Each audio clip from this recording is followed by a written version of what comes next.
Welcome back to my channel টিয়ার পরিবারে তোমাদের সবাইকে স্বাগত। তো বন্ধুরা, আজকে তোমাদের সাথে রান্না করার যে হলুদ সেটা কি করে তৈরি করা হয় সেটাই তোমাদের সাথে শেয়ার করব। আর এই হলুদগুলো তোমরা জানোই আমার গাছের হলুদ। আমার যে ছাদ বাগানে ছোট্ট একটা ছাদ বাগানে কিছু কিছু গাছ আছে, সেই গাছের মধ্যে আমি হলুদ গাছও লাগিয়েছিলাম। তো একটা গাছ থেকে একটা হলুদ পেয়েছিলাম, সেইটা দিয়ে আমি রান্না করার গুঁড়ো যে হলুদ সেইটা তৈরি করব।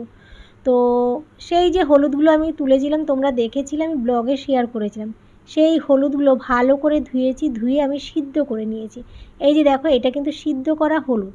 তো সিদ্ধ করেছি, আমি ব্লগে শেয়ার করেছিলাম। তো সেটা তো তোমরা জানো, তবু আমি বলে দিচ্ছি কতক্ষণ ধরে সিদ্ধ করেছিলাম। তো হলুদগুলোকে তো ভালো করে প্রথমে গাছ থেকে তুলে তারপরে ভালো করে খালি জলে ধোয়া হয়েছিল। ধোয়ার পরে আমি 30 থেকে 40 মিনিট ধরে আমি হলুদগুলো সিদ্ধ করেছিলাম। 30 থেকে 40 মিনিট। তো সিদ্ধ করার পরে যখন ঠান্ডা হয়ে গেছে, তখন আমি দেখো এই যে টুকরো টুকরো করে কেটে নিচ্ছি। আর আমি কাঁচি দিয়েই কাটছি, যেহেতু কাঁচি দিয়ে না সুবিধা হচ্ছে। দেখো সমস্ত হলুদ কাটা হয়ে গেছে।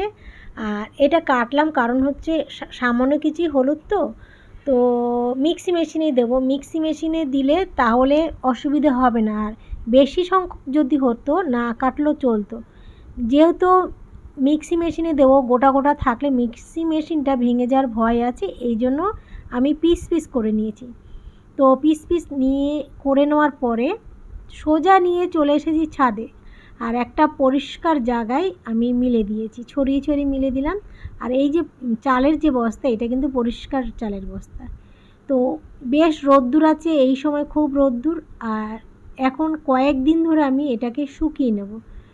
তো এই যে দেখো এখানে রেখে গেছি কয়েকদিন বলতে না হলেও 10 থেকে 20 দিন ধরে আমি শুকিয়েছি। শুকানোর পরে এই যে দেখো এরকম কালার হয়ে গেছে, খুব অল্প হয়ে গেছে। আর এটাকে এখন গুঁড়ো করব।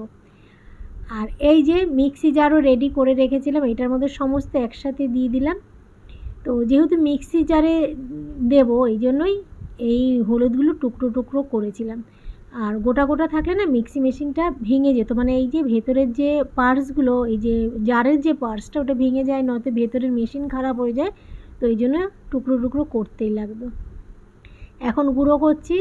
খুব সহজ পদ্ধতিতেই করা যায়, আমরা জানি না, কিন্তু এই যে দেখো, কিন্তু আমরা করি না। অনেক কাজ থাকে, অনেক কঠিন। এইটা দেখতে যতটা সহজ ততটা কিন্তু কঠিনও আছে। ভারী কাজ না, সহজ যেটা হলো সিদ্ধ গাছ থেকে তোলা, সিদ্ধ করা, সিদ্ধ করার পরে কেটে রৌদ্রে দেওয়া, এই হচ্ছে সহজ পদ্ধতি। এবার যদি আমি বাজার থেকে কিনে আনি, সেটাও এইভাবেই করা যায়। তো দেখো গুঁড়ো করা হয়ে গেছে। আর নিজের গাছের জিনিস, আমি খুব যত্ন করে আমি এটাকে গুঁড়ো করছি আর ভালো লাগছে। তো দেখো এটাকে ভালো করে চেলে নিলাম। আর আটার যে চালনি, এটার তো একটু মোটা দানা, একদম মিহি না। তো এই জন্য বারবার করে চালতে হচ্ছে। আর যত মিহি কাপড়ে বা চালনিতে চালা যায়, তত ভালো মিহি হলুদের পাউডার বের হয়। তো যাই হোক, এটা আমি বারবারই চালবো। চালতে চালতে এই যে দেখো এরকম অবস্থা এসেছে। আর কালারটা দেখো, খুব সুন্দর কালার এসেছে। গত বছরও আমি হলুদ গুঁড়ো করেছিলাম গাছের থেকেই, তো এই বছরও করলাম।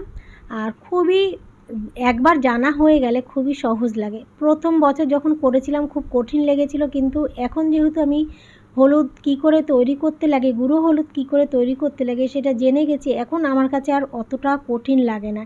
কিন্তু যারা জানো না তাদের কাছে কঠিনই লাগবে, যেমন প্রথম বছর আমার কঠিন লেগেছিল। তো যাই হোক বন্ধুরা, একটু কষ্ট যেটা রোদ্রে দেওয়া আর বারবার তোলা, রোজ রোদ্রে দেওয়া, রোজ তোলা। আর এই যে আজকের দিনে যে খাটনিটা সেইটা।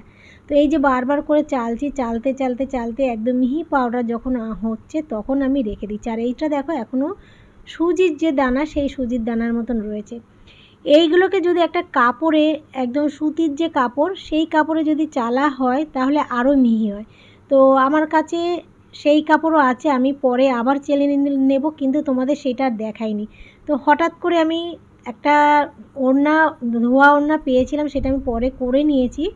তো যাই হোক, তোমরা যত প্লেন সুতির কাপড় পাবে, সেই কাপড়ে যদি করো বেশি মিহি হবে।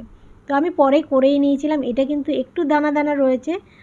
আর নিজের গাছের হলুদ তো খুব ভালো লাগছে, নিজে তৈরি করেছি, এর আনন্দই আলাদা। যতই কেনা হলুদ খাই, এই যে গুঁড়ো হলুদটা তৈরি করলাম এর মূল্যটা অনেক বেশি। তো এটার পেছনে যতটা আমার পরিশ্রম গেল তার থেকে অনেক অনেক বেশি আনন্দটা আছে। এর পেছনে তো আমি খাটনি করেছি আর নিজে তৈরি করেছি। তো একদম খাঁটি হলুদ তৈরি করলাম এটা আমি। আর খাঁটি হলুদ যখন, এটা দিয়ে কিন্তু আমি ফেসিয়াল প্যাকের মধ্যেও ব্যবহার করতে পারি, খাওয়াতেও ব্যবহার করতে পারি। আর পেট ব্যথা করলে খালি হলুদ দিয়ে ভাত দিয়ে খেলে পেটের অনেক উপকার হয়। যেহেতু এর মধ্যে কোনো ভেজাল নেই, তো এটা দিয়ে শুধু ভাত, ওই যে গরম ভাতের সাথে হলুদ মিশিয়ে খেলে পেট ব্যথা কমে না, তো এটা খেলেও অনেক উপকার। তারপর দুধের সাথে গুলিয়ে যে খায় সেতেও অনেক উপকার। তো যাই হোক বন্ধুরা, হলুদ তো অনেক উপকার, আর উপকারের কথা নয় নাই বললাম, আমি তৈরি করেছি, এটা আমার কথা বলছি। তো আমার ভীষণ আনন্দ লাগছে নিজের তৈরি করা হলুদ। তো গাছের থেকে নিজে তৈরি করলাম, নিজের গাছ নিজেই তৈরি করলাম, রান্নার উপযোগী হিসেবে এটাকে আমি ব্যবহার করতে পারি। তো এইটা এখন কয়েকদিন থাকবে আমার ফ্রিজে। তো ফ্রিজে রেখে দেবো, একটু যত্ন করে এটাকে রাখবো। আর গত বছরও আমি রেখেছিলাম, অনেক দিন ধরে খেয়েছিলাম, তো একটুও কাঁচা গন্ধ বেরোয় না। তো যাই হোক বন্ধুরা, আজকে তোমাদের সাথে এই ভিডিওটাই শেয়ার করব, নিজের তৈরি করা হলুদ তোমাদের সাথে আজকে শেয়ার করলাম। গাছ থেকে তুলে সেই হলুদকে রান্নার উপযোগী করে তুললাম। তো চলো, আজকের মতন টাটা তোমাদের সবাইকে।